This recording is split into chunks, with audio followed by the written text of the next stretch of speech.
नमस्कार मित्रों।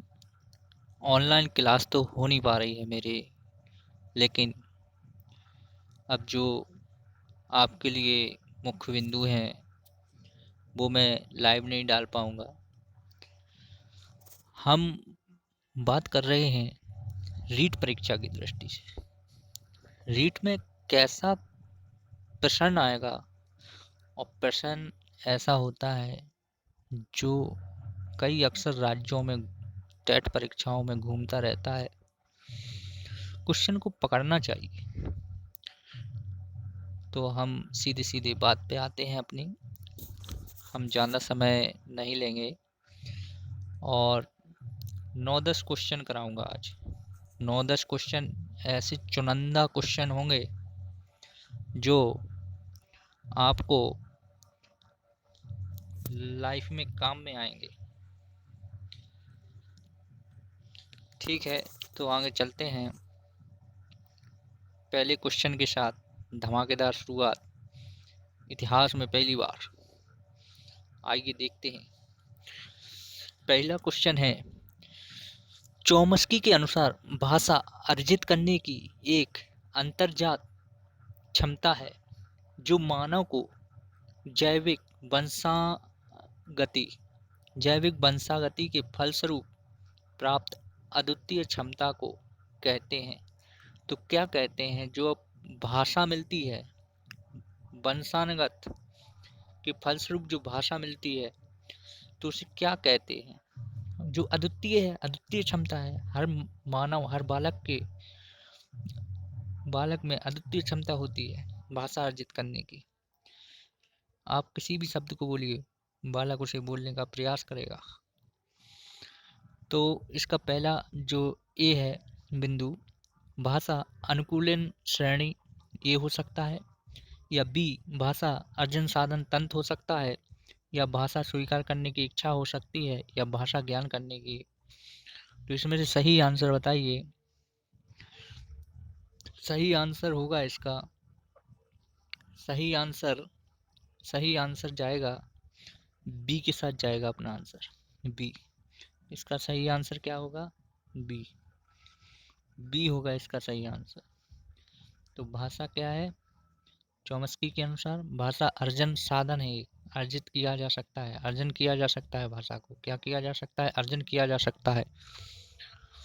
अब इसी के बाद दूसरे क्वेश्चन पे आते हैं। भाषा विकास के पक्ष यानी क्षेत्र जैसे कि शारीरिक, संज्ञानात्मक, सामाजिक और संवेगात्मक निम्नलिखित में से कौन सी प्रक्रिया से विकसित होते हैं?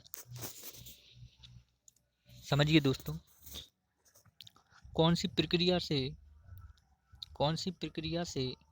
विकसित होते हैं? कौन सी प्रक्रिया से विकसित होते हैं?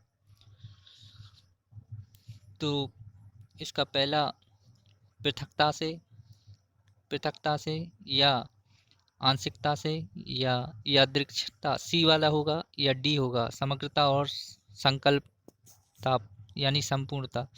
तो समग्र की बात आ जाए तो हमें समग्र ही लगाना है। समग्र, इसमें क्या लगाएंगे? समग्रता लगाएंगे। आगे चलते हैं, ज़्यादा टाइम नहीं लूँगा। वाइगोत्स्की, देखिए अच्छा क्वेश्चन है वाइगोत्स्की का, इसको ध्यान से देख लीजिए एक बार। एग्जाम की दृष्टि से बहुत, ये हरियाणा टेट में पूछा गया है, 2019 में आया हुआ क्वेश्चन है। अब देखिए, वाइगोत्स्की के अनुसार वह कार्य या कृत्य जो बालक के स्वयं के लिए अत्यधिक कठिन है, परंतु किसी प्रौढ़ और अधिक कुशल साथी की सहायता से करना संभव हो, कहलाता है। क्या कहलाता है? आपने एक शब्द सुना होगा, स्केप होल्डिंग। इस बार सीटेट में भी आया था स्केप होल्डिंग। कौन सा है? स्केप फोल्डिंग, यानी इसका आंसर होगा बी। ठीक है, आगे बढ़ते हैं। इसकी नॉलेज और भी दूंगा, लेकिन अभी इतना ही है। आगे चलिए। ठीक है, आगे वाइगोत्स्की का फिर से क्वेश्चन आ गया है। वाइगोत्स्की से क्वेश्चन लिया हुआ है। वाइगोत्स्की के अनुसार सीखने को पृथक नहीं किया जा सकता। तो किसको पृथक नहीं किया जा सकता? सीटेट में आया है लेवल 2 में क्वेश्चन, ठीक है, फरवरी 2017 में। तो किसको नहीं किया? वाइगोत्स्की के अनुसार सीखने को पृथक नहीं किया जा सकता पुनर्बलन से, व्यवहार में मापने योग्य परिवर्तन, उसके अवबोधन या अवधानात्मक, तीन में से तो कोई है नहीं। वाइगोत्स्की के अनुसार आ जाए तो सामाजिक लगाना है, लेकिन यहाँ तो कोई ऐसा है नहीं। पुनर्बलन हल ने दिया था हल, ये नहीं हो सकता, नहीं हो सकता, ये भी नहीं है, ये भी नहीं है। तो क्वेश्चन क्या है आंसर इसका? आंसर देखते हैं, डी होगा। आंसर क्या है इसका? डी क्वेश्चन सही होगा इसका, डी। वाइगोत्स्की आ जाए तो सामाजिक संदर्भ में लगा देंगे, ठीक है। क्वेश्चन ये रहा, वाइगोत्स्की के सीखने को पृथक नहीं किया जा सकता, तो किसे पृथक नहीं किया जा सकता? तो पृथक किसे नहीं किया जाता है? उसके सामाजिक संदर्भ को पृथक नहीं किया जा सकता वाइगोत्स्की के अनुसार, ठीक है। 5वें नंबर का क्वेश्चन देखिए, ब्रिजेश ब्रिजेज के अनुसार उत्तेजना भाग है। ब्रिजेज के अनुसार उत्तेजना भाग है, तो किसका भाग है? सामाजिक विकास का, शारीरिक विकास का, या संवेगात्मक? डी है मानसिक विकास का। तो ब्रिजेश के अनुसार क्या है? ब्रिजेश के अनुसार क्या है? ठीक है, ब्रिजेश के अनुसार क्या है? ब्रिजेश, तो इसका सही होगा संवेगात्मक। क्या होगा? संवेगात्मक विकास। उत्तेजना का भाग क्या है? संवेगात्मक विकास। तो इसका सही आंसर क्या होगा? संवेगात्मक विकास। आगे चलते हैं, ठीक है, आगे चलते हैं। 6वां क्वेश्चन आ गया। 6वें नंबर का क्वेश्चन है, मानव विकास के संबंध में कौन सा कथन गलत है? मानव विकास के संबंध में कौन सा कथन गलत है? तो ए, विकास पूर्वानुमेय होता है, विकास सामान्य से विशिष्ट की ओर चलता है, विकास रेखीय होता है, विकास निरंतर होने वाली प्रक्रिया है, ठीक है। विकास क्या है? विकास क्या है? तो विकास एक रेखीय होता है। कौन सा गलत है?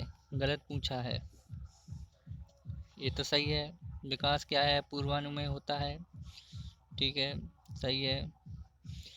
विकास सामान्य से विशिष्ट की ओर चलता है, ये भी सही है। विकास निरंतर होने वाली प्रक्रिया है, लेकिन ये गलत है।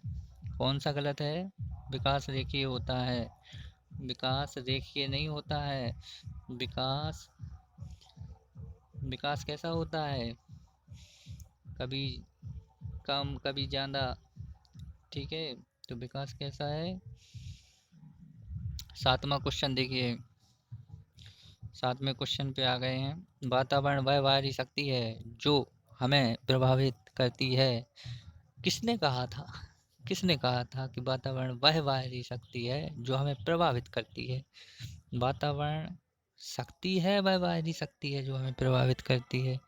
तो ये मिस्टर कौन किसके साथ जाएगा? ए, वुडवर्थ के साथ, बी, रॉस के साथ, या सी, एनोस्टी के साथ, या इसमें से कोई नहीं? तो रॉस के साथ जाएगा। तो ठीक है, ये सही हो जाता है, रॉस के साथ जाएंगे। वातावरण वह बाहरी शक्ति है जो हमें प्रभावित करती है, किसने कहा था? रॉस ने। किसने कहा था? रॉस ने कहा था। वातावरण वह बाहरी शक्ति है जो हमें प्रभावित करती है, रॉस। आगे चलते हैं, 8 नंबर का क्वेश्चन है, संवेदना ज्ञान की पहली सीढ़ी है, यह कथन किसका है? संवेदना ज्ञान की पहली सीढ़ी है, यह कथन किसका है? यह कथन किसका है? संवेदना ज्ञान की सीढ़ी है, यह कथन कैसा है? मानसिक है, शारीरिक है, या ध्यान का विकास है, या भाषा का विकास? संवेदना यानी मानसिक, मन मानसिक रूप से जुड़ा हुआ है दिमागी तौर पे, तो ये क्या है? मानसिक रूप से। संवेदनाएं किस में होती? दिमाग में, ठीक है। आगे चलते हैं, 9वें नंबर का, तर्क जिज्ञासा तथा निरीक्षण शक्ति का विकास होता है, किससे होता है? तर्क जिज्ञासा तथा निरीक्षण शक्ति का विकास होता है, किस उम्र में, किस वर्ष में होता है? 7 वर्ष में होता है।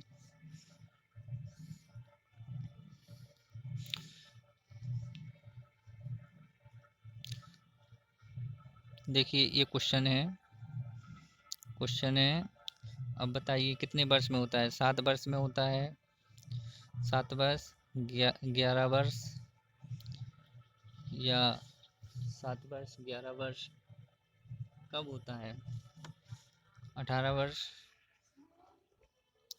2 वर्ष। तो इसका हो जाएगा 11 वर्ष में होता है। तर्क, जिज्ञासा, निरीक्षण शक्ति का विकास कब होता है, तर्क कब आता है, 11 वर्ष में आता है। कब आता है तर्क, 11 वर्ष में। इसका आंसर क्या मारेंगे अपन, तो इसका आंसर मारेंगे ये वाला 11 तर्क आ जाता है। तर्क तर्क तर्क करने लगता है बालक। बालक क्या करने लगता है, बालक तर्क करने लगता है। जी मित्रों, तो एक ध्यान की बात सुनिए। शिक्षक शिक्षक शिक्षक मुझे अभी इतना आइडिया लिखने का नहीं। शिक्षक कभी साधारण नहीं होता।